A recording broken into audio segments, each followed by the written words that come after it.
आयारो आगम में कहा गया है, आरंभजम दुख मीणम तीणच्चा। हमारी दुनिया में दुख अनुभव करने को मिलता है, देखने को मिलता है।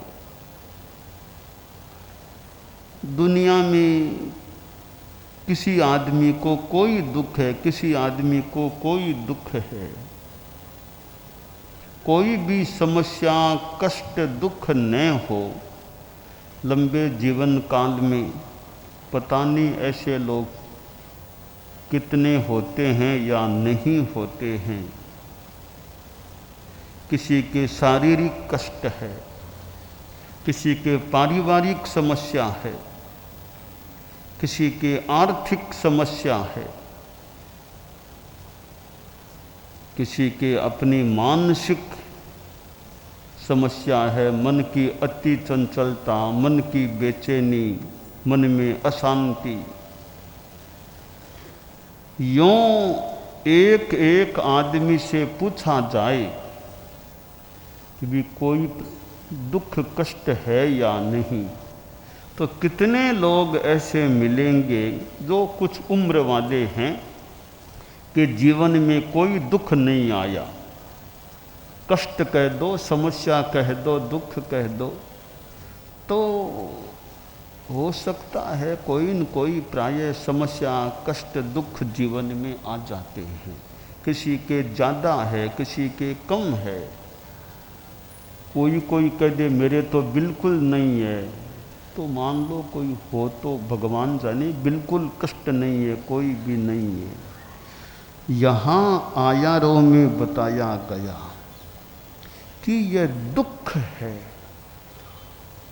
इसकी उत्पत्ति कहाँ से होती है। तो बताया गया आरंभजम, यह दुख आरंभ से पैदा होता है। आरंभ क्या होता है?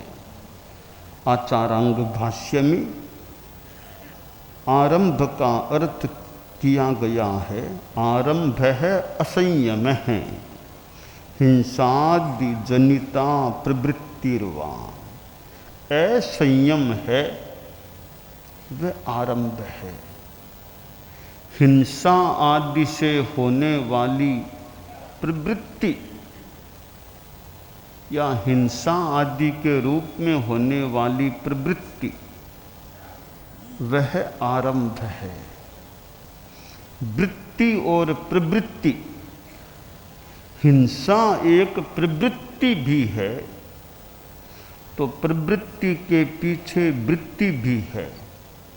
कोई द्वेष की वृत्ति, राग की वृत्ति है, यह राग द्वेष की वृत्ति असंयम की प्रवृत्ति कराने वाली होती है। राग द्वेष की वृत्ति हिंसा की प्रवृत्ति कराने वाली होती है। समरांगण में भी युद्ध होता है, समरांगण में युद्ध बाद में होता है। पहले आदमी के दिमाग में युद्ध का भाव शुरू होता है, भावों में युद्ध शुरू होता है, बाद में उसका क्रियान्विति का रूप समरांगण में हो सकता है। तो दुख की उत्पत्ति, दुख का जनक, दुख की जननी वह आरंभ है, असंयम है, हिंसा आदि के भाव हैं, वहां से फिर दुख पैदा होता है। आदमी असंयम करता है, फिर दुखी भी बन सकता है। हिंसा करता है, प्रमाद करता है, उस कारण से फिर वह दुखी भी बन सकता है। हिंसा पशु यानी दुखानी, छोटा सा सूक्त है। दुख हिंसा से प्रसूत होते हैं, हिंसा से पैदा होते हैं। एक आदमी हिंसा फैलाता है तो आसपास के माहौल में दहशत फैल जाए। और तो क्या कि प्लेन में बम की अफवाह हो, कुछ भी हो कि प्लेन में बम की धमकी एक वो है, तो प्लेन में बैठे हुए लोग तो कितने कष्ट में आ सकते हैं। अब यह अफवाह सूचना प्लेन में बम है, कहीं बम है, तो बैठे हुए यात्री तो कितने कांप सकते हैं कि भी बम। भले झूठी बात है, सच्ची बात है, ऐसी अफवाह भी कई बार एक बार दहशत फैलाने वाली हो सकती है। तो हिंसा से दुख पैदा होता है, और किसी को झूठी अफवाह फैला करके भी दुखी बनाना लक्ष्य गलत इरादे से, वो भी बढ़िया नहीं है कि झूठी अफवाह फैला दे, बम विस्फोट होने वाले उन, तो आसपास के लोग कितने भयभीत हो सकते हैं। तो ये आरंभ हिंसा, असंयम दुख के कारण बन सकते हैं। आदमी इंद्रियों का असंयम करता है, दुखी बन सकता है। आदमी वाणी का असंयम करता है, फिर सोचता है अरे यह बात मैंने क्यों कही, अब बात बढ़ गई, बात फैल गई, एक दूसरे में कलह हो गया। तो वाणी का असंयम दुख पैदा करने वाला हो सकता है। मन का असंयम है, खुद के मन से खुद आदमी दुखी बन सकता है। तो शरीर का असंयम है, और तो क्या, हंसी बिना मतलब हंस गया, किसी की बात पर हंस गया तो भी एक दुख पैदा हो सकता है। किसी के संदर्भ में यूँ बिना मतलब हंसी उड़ा दे, मजाक उड़ा दे, हंस जाए, हंसी कर दे, तो उसको लेकर भी सामने वाला बुरा मान ले कि सबके बीच में मेरी हंसी उड़ाई है, तो सामने वाला आक्रोश में आ जाए, कुछ बदला लेने की भावना हो जाए। तो अब सीता जी को भी हंसी आ गई थी, बात कुछ देखी तो थोड़ी हंसी आ गई। रामचंद्र जी और जब वनवास की यात्रा में थे और कोई महिला वहाँ आ गई, रामचंद्र जी वगैरह वहाँ बैठे थे, देखा भी जंगल में ये अकेली महिला, और अभी बताइए क्या बात है, आप कहाँ से हो, कोई तकलीफ़ हो तो बताओ, कोई मदद करना हो हम। तो कह नहीं, मैं तो रात को सो रही थी, कोई मुझे उठा करके ले गया, इधर छोड़ दिया, जो भी कुछ ऐसा कहा। तो रामचंद्र जी का भी कोई बात नहीं, आपका जो शहर है, आप जिस महल में हो, हम आपको यहाँ से वहाँ आपके घर पहुँचा देते हैं, कोई बात नहीं, हम वहाँ पहुँचा देते हैं। कह नहीं, पहुँचाने की बात नहीं है, तो बोलिए और कोई मदद, कोई बात हो तो। कह नहीं, मैं तो आपसे शादी करना चाहती हूँ, मैं तो आपसे शादी करने की इच्छा है मेरी। तो रामचंद्र जी बोले कि शादी की बात, मेरे तो सीता है मेरे तो मैं तो और कोई अब शादी नहीं चाहता। एक बात है, मेरा छोटा भाई है लक्ष्मण, वो अभी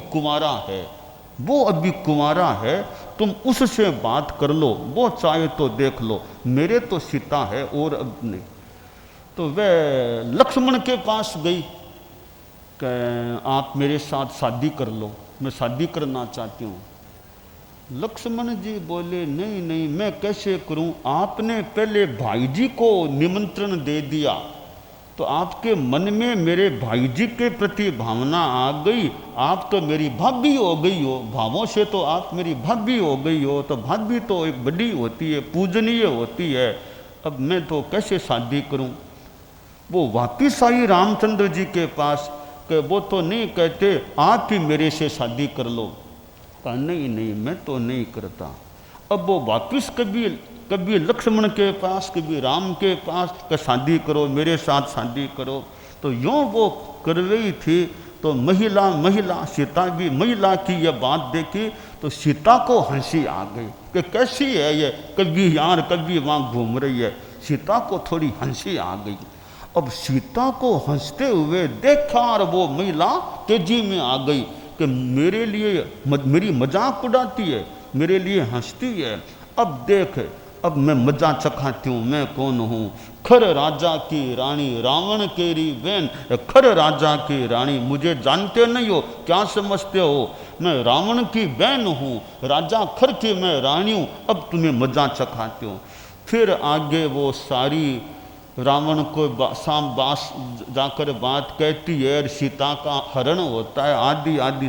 तो हंसी आ गई। तो हंसी भी थोड़ी मान लो अब असंयम मान लो, तो कहते हैं वो एक हंसी ऐसा कारण बनी, यह सीता जी का जो हरण हुआ है, सीता जी के हरण का संभवतः यह कारण, यह सीता जी को जो हंसी आ गई थी। तो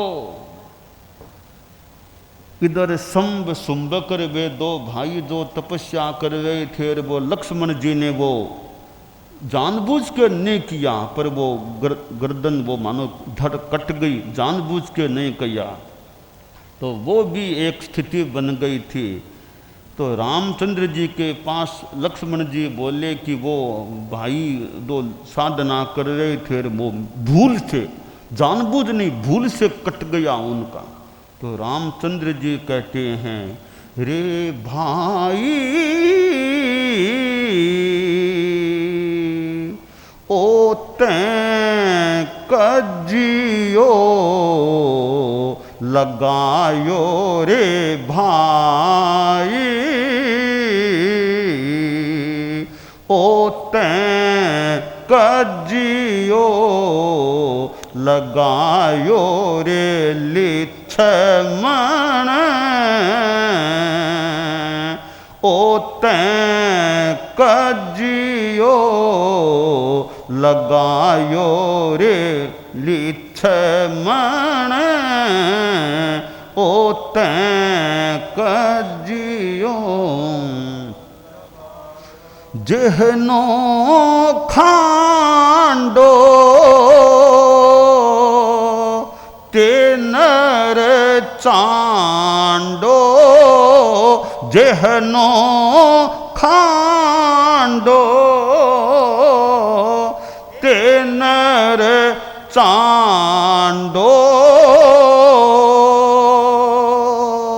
सो आयो के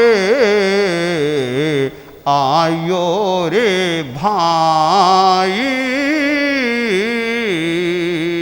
ओ तैं कजियो लगायो रे भाई, ओ तैं कजियो लगायो। तो कह भाई लक्ष्मण, तुमने बिना मतलब का झगड़ा मोल ले लिया है, जिसका यह गला तुमने काटा है खांडे से, चंद्रहास उसकी मन परीक्षण करने के लिए, वो आदमी अब जरूर खोज करके यहाँ आएगा, या झगड़ा तुमने मोल ले लिया। तो ऐसे ये शुंभ की ओर की जो ये जान अनजान में भी असंयम कह दें, कुछ भी जो भी हो गया, उधर सीता जी को हंसी भी आ गई। तो ये मतलब सीता जी के हरण के भी अब मूल तो मान लो पुराने कर्म बंदावार, यूँ ये हंसी वाली जो सीता को थोड़ी हंसी आ गई थी। और फिर वो शूर्पणखा रावण की बहन, तो जो भी स्थितियां बनी तो असंयम है। उससे समस्या पैदा हो सकती है, दुख पैदा हो सकता है। तो आयारों में जो कहा गया है, आरंभजम दुख मीणम तीणच्चा, यह आरंभ उससे दुख पैदा होता है, यह जान कर के प्रमाद से बचना चाहिए। आदमी को असंयम से बचना चाहिए कि बात बात में कोई ऐसी मुंह से निकल जाती है बात कि सामने वाला बुरा मान ले, और आंधे के बेटे आंधे, आंधे का बेटा आंधा, ऐसा कुछ ऐसे निकल जाए, हो जाए, तो अपने वाणी पर भी हमें संयम रखना चाहिए, इंद्रियों पर भी कंट्रोल रखना चाहिए, मन पर, शरीर पर अपना संयम रहे। तो ये संसार में जितने भी दुख हैं, उन दुखों का मूल कारण है वह आरंभ है, असंयम है। हम असंयम को छोड़ने का प्रयास करें। परम पूज्य आचार्य श्री तुलसी ने अणुव्रत आंदोलन चलाया, उसकी भी मानो आत्मा प्राण संयम है। संयम है खलु जीवनम, संयम ही जीवन है। तो जितना हम जीवन में संयम रखें, हिंसा, झूठ, चोरी आदि आदि से गृहस्थ भी बचने का प्रयास, लक्ष्य रखे, वो एक जीवन के लिए अच्छी बात हो सकती है, कल्याणकारिणी बात हो सकती है। तो असंयम से संयम की ओर आ जाना, वो साध्वी वरिया भी मानो आज संयम, अनगारता के संयम में प्रविष्ट हुई थी। अनेक मुमुक्षु चारित्र रत्न को या समणिया चारित्र रत्न को आज के दिन जसोल में ही सन 2012 में वो चारित्र रत्न को प्राप्त हुए थे। तो हाँ, हाँ, 21 दीक्ष, हाँ। तो इतना जो बड़ा एक जो दीक्षा समारोह जसोल में चतुर्मास में हुआ था। तो असंजमम पर्याणामि संजमम उवसम पज्जामि, मैं असंयम को छोड़ता हूँ और संयम को स्वीकार करता हूँ। तो हमारे जीवन में संयम के प्रति अच्छी भावना बनी रहे, और संन्यास, चारित्र, सम्यक्त्व और चारित्र, ये ऐसे रत्न हैं, वे जिसको मिल जाते हैं वो तो महान धनवान बन जाता है, महान धनवान। हम सिद्ध योगी आचार्य श्री महाप्रज्ञ से प्रेक्षा ध्यान का एक प्रयोग करें। आपको एक प्रयोग कराया जा रहे हैं श्वास प्रेक्षा का। 5 सेकंड में श्वास लेना है, 5 सेकंड भीतर रोकना है, और 5 सेकंड रेचन करना है, और 5 सेकंड बाहर रोकना है। इस प्रकार 20 सेकंड में एक श्वास। सावधान रहे, श्वास भरे, भीतर रोके, रेचन करें,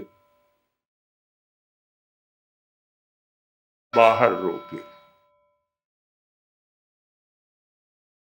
श्वास भरे, भीतर रोके, रेचन करें, बाहर रोके, श्वास भरे, भीतर रोके, रेचन करें, बाहर रोके, श्वास भरे, भीतर रोके, रेचन करें, बाहर रोके, श्वास भरे, भीतर रोके, रेचन करे, बाहर रोके, श्वास भरे, भीतर रोके, रेचन करे, बाहर रोके, श्वास भरे। प्रयोग संपन्न। तो ये ध्यान के बहुत छोटे प्रयोग कराए हैं और इनका स्वयं बार बार अभ्यास करें तो एक अच्छा अभ्यास हो सकता है। ओम आर्षम।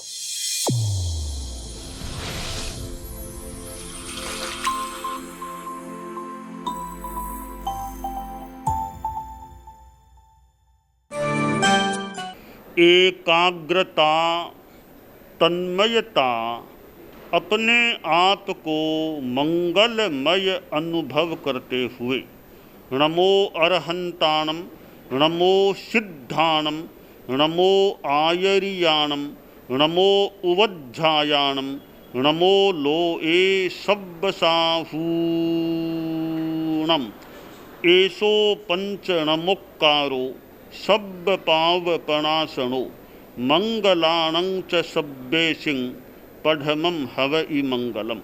चत्तारि मंगलम, अरहंता मंगलम, सिद्धा मंगलम, साहू मंगलम, केवलिपन्नत्तो धम्मो मंगलम।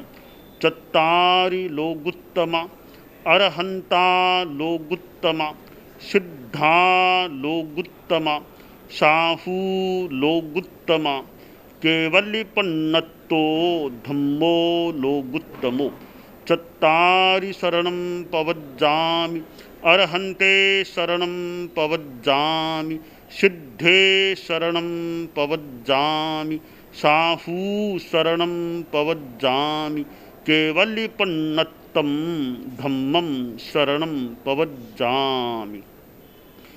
धम्मो मंगलमुक्किट्ठम् अहिंसा संजमो तवो देवावितं नमंसन्ति जस्य धम्मे सयामणो। च इत्ता भारहं वासं चक्रवर्तीमहिद्धियो सन्ति सन्ति करे लोए पत्तो गइमणुत्तरम्।